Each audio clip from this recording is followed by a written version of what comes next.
Do you ever wonder how your intuition works? Do you ever think about the impulse that makes you do one thing as opposed to another? Well, yesterday morning I was about to go to the gym. I usually go out about 5:45 in the morning, and I had this impulse to take my phone to the gym. And I really don't like taking my phone to the gym. I like to have that clear space. But this thought popped into my head, and there was a feeling like a pressure that I should take this phone. So I did. Went to the gym, did my workout, and I was about to leave at my normal time, and which was about 5 to 7.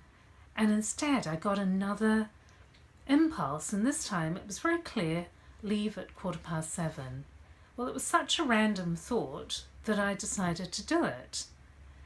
I left the gym at 7:15 and left the car park, turned left, and about 20 to 30 metres down the road there's an intersection with four sets of lights.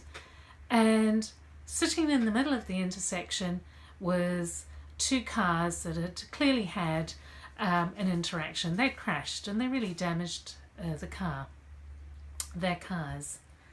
And I thought about it and I thought, gosh, I was really given some good information. I should leave the gym at 7:15 and I avoided the accident. But I was also given this information about you bring your phone along. And so when I think about intuition, it's not just a feeling. Sometimes it's a feeling, then a thought, but other times it's a thought followed by a feeling. That the two, they work together to make us and guide us, but they're actually independent, and sometimes that can confuse us. So what was it all about the phone?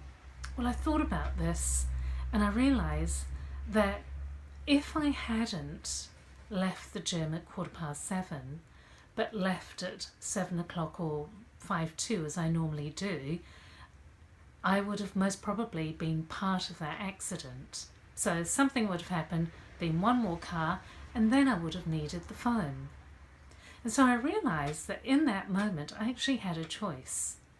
I could either listen to the impulse of that feeling at the gym, shall I leave at my normal time and avoid all this traffic, or just go at 7:15 and listen to the feeling and the voice and the thought, and in doing so avoid, well, what I didn't know was an accident.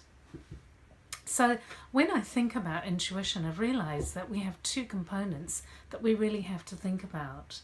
Those components of the thought, it's often random. It doesn't necessarily seem connected to anything at the time. But if we try and cross that thought, and if we try and do something opposite, all of a sudden we'll get this feeling, this pressure. Now I really can't do that. Because this morning when I woke up and set off to the gym again, I sat there and I thought, now shall I take the phone? Today there was absolutely no feeling. I had no feeling either way, and I knew I didn't need to take it. So yesterday it would have been useful if I hadn't listened to the second message. So it's something to think about, that you have a thought, you have a feeling, they're quite separate, they're both giving you information. If you listen to them, you'll be guided in a certain way, but it's your choice at any point. And either way, you are being given information, as if you're given newsfeed. And the key is, how do you listen to it effectively to help you guide each step or anything that might be of significance for your life? So some things to think about, some things to ponder, and we'll tackle the subject again another day.